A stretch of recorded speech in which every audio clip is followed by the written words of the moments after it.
Please welcome Alexander Ludwig. Come on, let's hear that. That's why.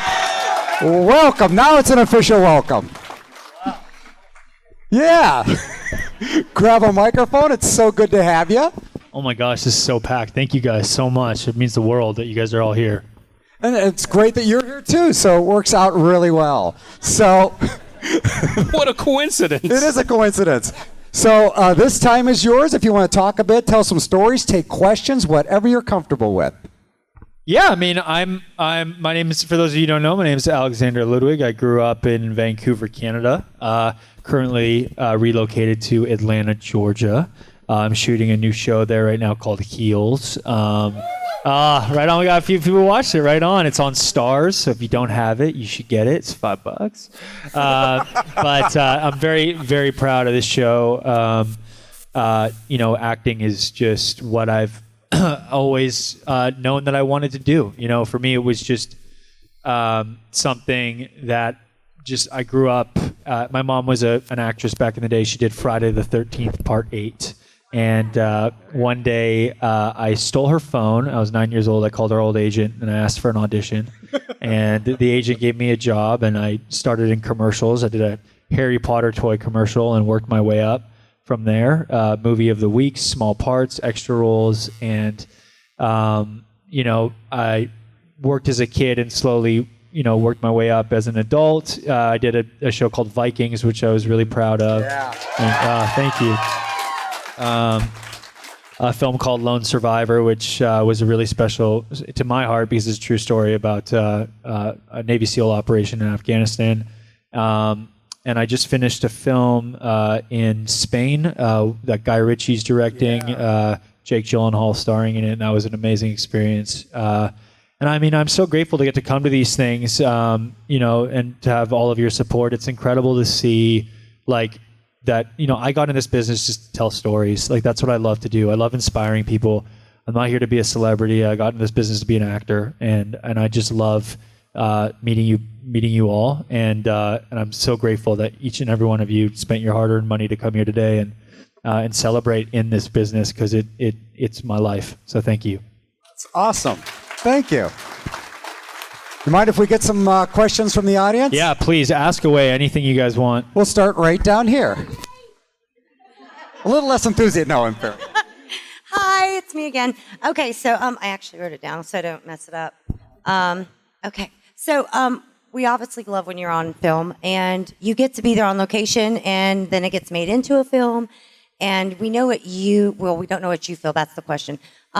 What is it like for you knowing that you're there being in character and once the film turns out and you watch it on TV like the rest of us, how is it for you versus how we feel when we fall in love with your character?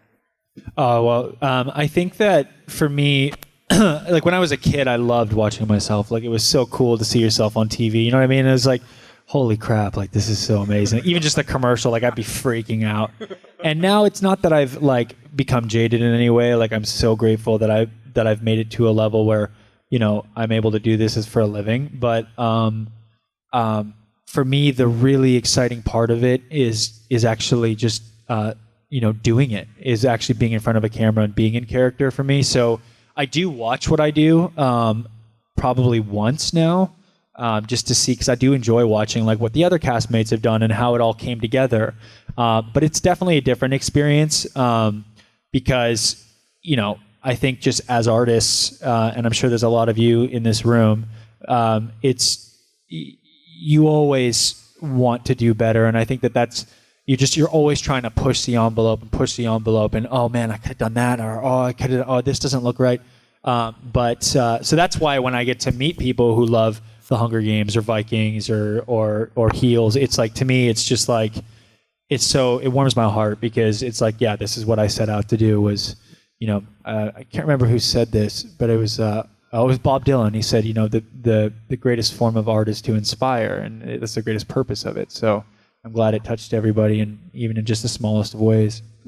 So I have a quick question. What actors inspired you? I grew up, I'm a country boy at heart, even though I grew up in the city of Vancouver, Canada. I spent a lot of my time in the mountains and in Whistler, and That's just so like the films that I always connected with were like Butch Cassidy and the Sundance Kid, Cool Hand Luke, Tombstone, A River Runs Through It, you know, those kind of films. And Saving Private Ryan. Those films, like it's funny because the industry's in such a funny place right now where there's never been more opportunity, but there's also just a lot of like shit, excuse my language for lack of a better word. And it's hard for the good ones to rise to the top. And I do believe they will. Like Vikings took a minute.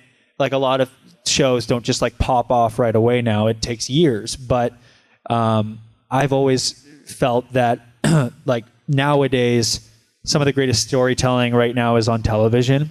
Yeah. And that's not to say that there's not room for these amazing event films that we see, because there really are. There's some incredible event films, like whether it's a superhero film or Dune or something like that. Like you know, you go to the theaters to see that, or even Batman and stuff like that. But like, you know, the films that really inspired me to want to be an actor, like it seems to me like right now a lot of that is on television. So that's kind of the world I'm trying to live in, is just do great stories, whether it's a film or TV, you know. Thank you. Those epics. Okay, got a question right down the middle here. Down the middle. All right, hello, Alexander. Great good to have see you you with again. us. What? Good to see you again. Yeah, great to see you again too, Alexander. Yep. Yeah, I met you at the table. Yeah. Yeah. Yeah, what a coincidence. And now he's here. It's crazy. Oh, woo!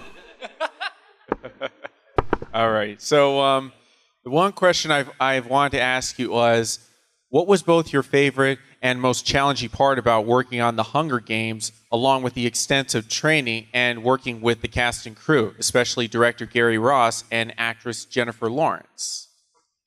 That was an amazing experience for me. You know, I was 19 years old at the time, and it's one of the only films I've ever been on where, you know, maybe Bad Boys for Life, the sequel I did, I had a feeling with that too, but just that you felt like you were on, it was kind of inevitable that people were going to show up and watch the film. Like it, and then very rarely does that happen. Hunger Games, the books had already come out and been a massive success, and like people knew our names before like the film had even come out. Like that's surreal, and that never happens. So that was exciting. I'd say the hardest part of it was just, you know, it was my first experience in something that big, and it's a big weight on your shoulders as a kid, and you're kind of like at summer camp, but you know, you have to remember that it's still a job. So I think just trying to ride that line of like, hey, I'm here to perform, not just, you know, be friends and mess around. Like this is the big leagues now. So that was tough. And obviously Gary was such a formidable director and a formidable force. And I got very lucky though, because I felt like I made friends with pretty much everyone. Like I was there for 3.5 months, and, you know, I wasn't the lead, but I wasn't just a principal. So for me, like, you know, I was friends with Jen and Josh and Liam and Gary, and also I could be friends with everyone else. So I kind of got to move back and forth, which was great. It was an amazing experience. Like it truly was. And I look back on those days, and I'm very fond of them. And Jen was incredible. She's such a wonderful human being and very talented actor. But again, like on every film, you're kind of like a ship in the night. You know, it's like a traveling circus. You can have a very intense relationship with people for 3 months and then not see them for 10 years. And it's just one of those things. It's just this business. Like after I finished Vikings, like I haven't seen some of those cast for like already 2 years. But if I saw them tomorrow, I'd give them the biggest hug, and we'd be back to being best friends, you know? So, yeah. Got a question right over here for you. Right over here. Hey, Alexander, how's it going? It's good, man. How you doing? Great. Huge fans of the show. Heels. Oh, thank you, dude. How hard was it for you to transition into that role? I know it's got to be physically demanding, learning to take the bumps. And also, were you a wrestling fan as a kid or ever in your life? And if so, who were you a fan of?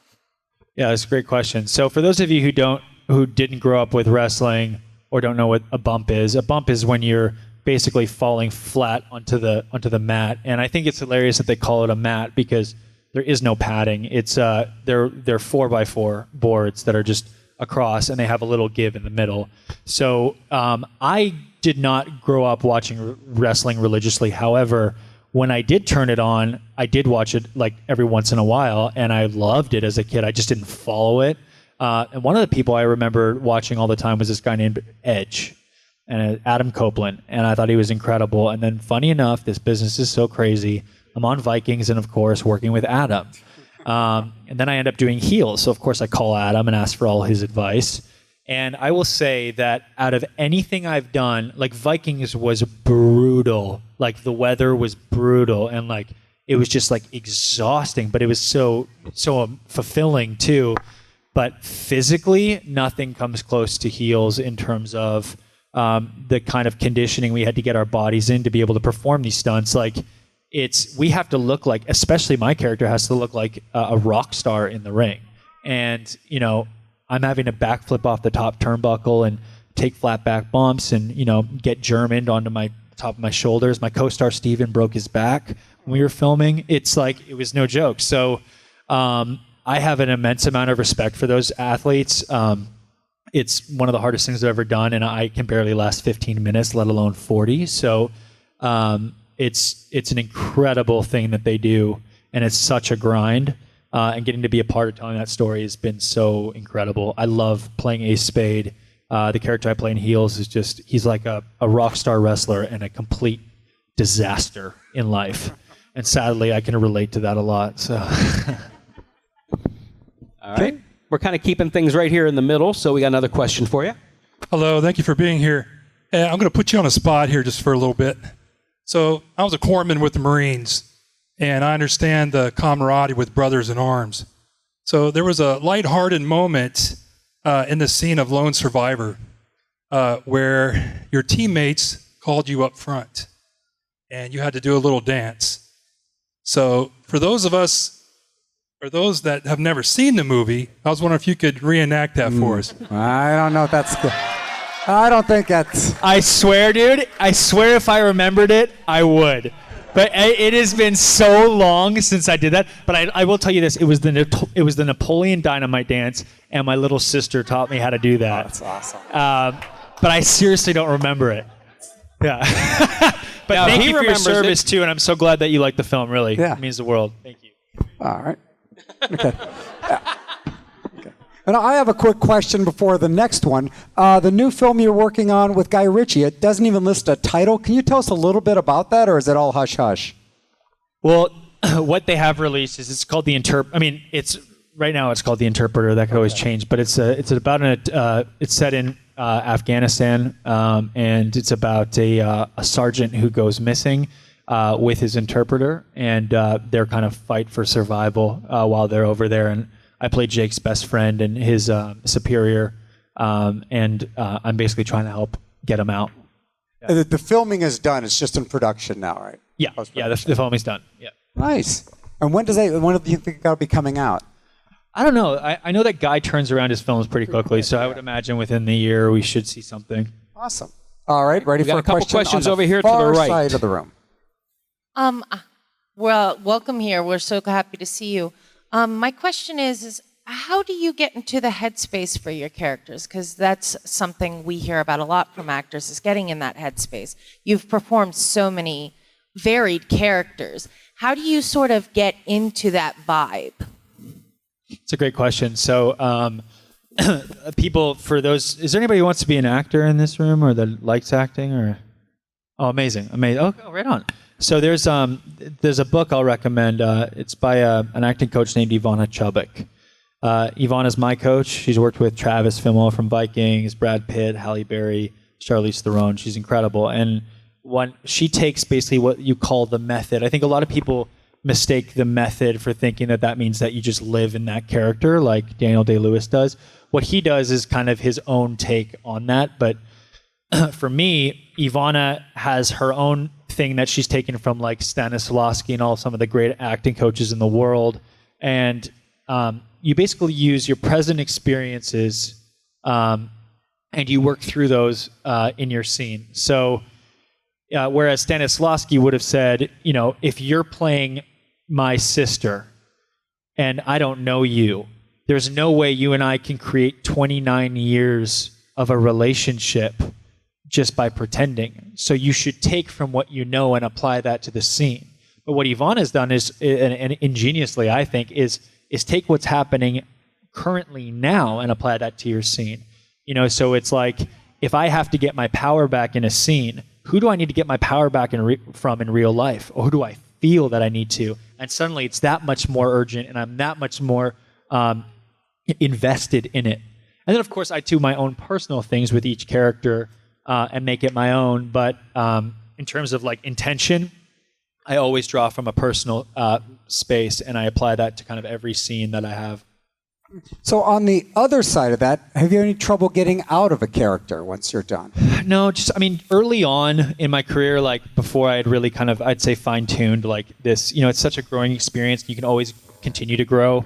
But I will remember there was one shoot I was doing, this like horror film, and it was just really taxing because it was just like, I was playing such an evil dude, and it was like just dark every day for 3 weeks straight, and you were doing night shoots every day, so you'd be starting at 3 p.m. and finishing at 7 a.m., and it was just like grueling. And that was the only time where I got like really depressed, and I was just like, wow, like I can see how this can really take a toll on somebody mentally, and like I need to keep that in check. And like my whole thing is, when I arrive on set, like when the director says action, like that's when I'm doing what I'm paid to do. And when he says cut, I'm done, and I don't take that shit home, and that stays on set. And like it's easier said than done, and it can be hard, but like that's how I operate. Nice. Yeah. Another question back over here to the right. Far off the right, so he can see you. Hi, thank you for being here. My question is, what was it like working with Stephen Amell on Heels, and what advice did he give you since he's been in the ring before? He's such a diva. No, I'm kidding. No, I love Steven. Steven is like, for those of you who don't know, Stephen Amell is my co-star in Heels. He also starred in a show called Arrow, which I'm sure some of you had seen, and he's great. And he's one of my close friends, and one thing I admire so much about him is he is a huge wrestling fan, and he's very committed to doing right by it. So I've actually been able to lean on him a lot as well for advice when we shoot, because he knows so much about the world, things that no matter how much research I do, there's this authentic things that come from just being a fan for life. So, I mean, he's family, and he will be forever. Let's get about 3 or 4 more questions. One right over here, over there. Good, we got him. He'll take care of you right there. One right here. When's the next season He'll start?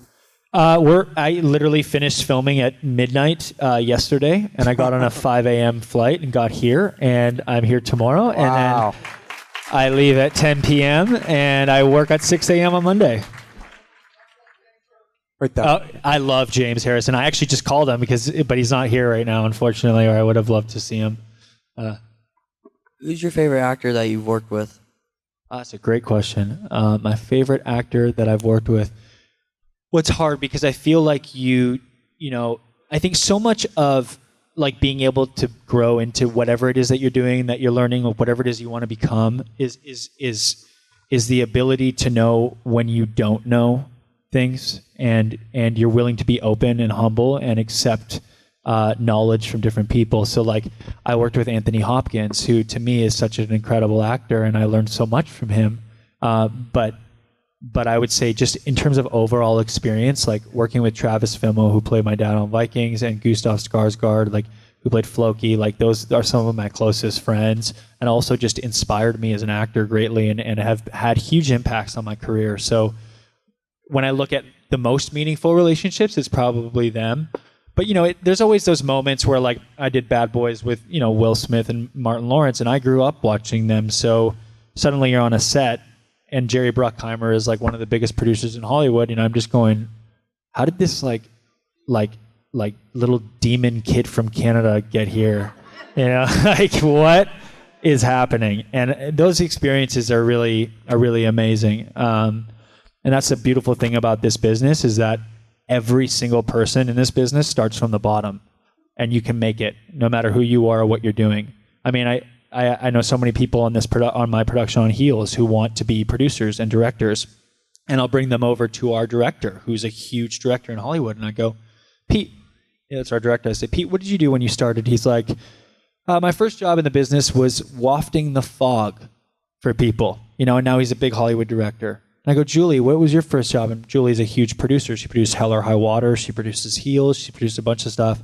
She's like, oh, I was an assistant, and that's the beautiful thing about this industry is that you never know who's going to have this wonderful career. And this shouldn't be the reason, but it's always important to remember this too, is just be gracious for where you're at and be kind to every single person you meet, because you never know what's going to happen down the future.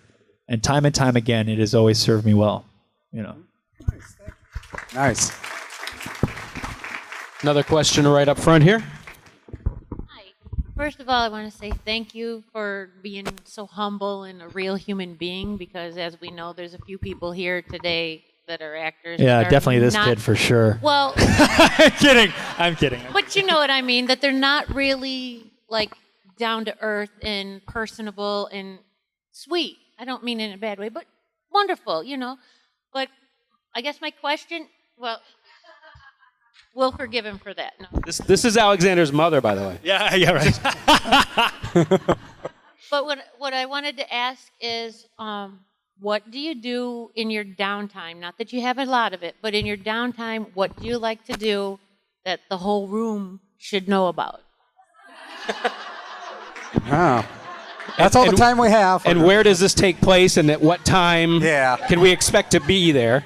I love one thing that I've always done is I love writing music. I grew up with country music, and I think it's another amazing form of storytelling. So for me, like, music has always been something that grounds me and brings me back. I think it's important for people to always have that thing, whatever it is that you can always rely on, that's going to, center you. And that kind of transpired into something I never could have expected. I started taking flights to Nashville just to write country music because I loved it. It's like, wasn't expecting anything. And next thing I know, I'm on a plane with these music producers who are now my closest friends, and they loved me in a film I was doing, and they produce and play with Jason Aldean, who's one of the great country artists. And next thing I know, I'm signed with his label, and and it's just wild how the world works. I think when you honor what you want to do in your life and you pursue it and trust that it's never going to happen when you expect it to or how, I think the universe rewards you in ways you could never expect. So way on the left side of the room, we got time for a couple more questions, but you are going to be headed back to your table to sign after this, or photo ops, all that stuff? Yeah, absolutely. Okay, so if you don't have time for a question, please hang out with Alexander, but we got a question right here. Great to have you here in Pittsburgh. Hey, man, thank you so much. I love your outfit. Thank you. My question was, we watched Bjorn's life progression more than any other character in Vikings. Like, he started off in his early 20s, and died so later on in life. You had to constantly go from one stage in your life to another as that character. Was that something you had to consciously think of all the time? Yeah, that was that's a great question too. Like, so when I got offered Vikings, I had just finished Lone Survivor and like Grown Ups 2, and they thought that I looked very similar to the young character that played Bjorn.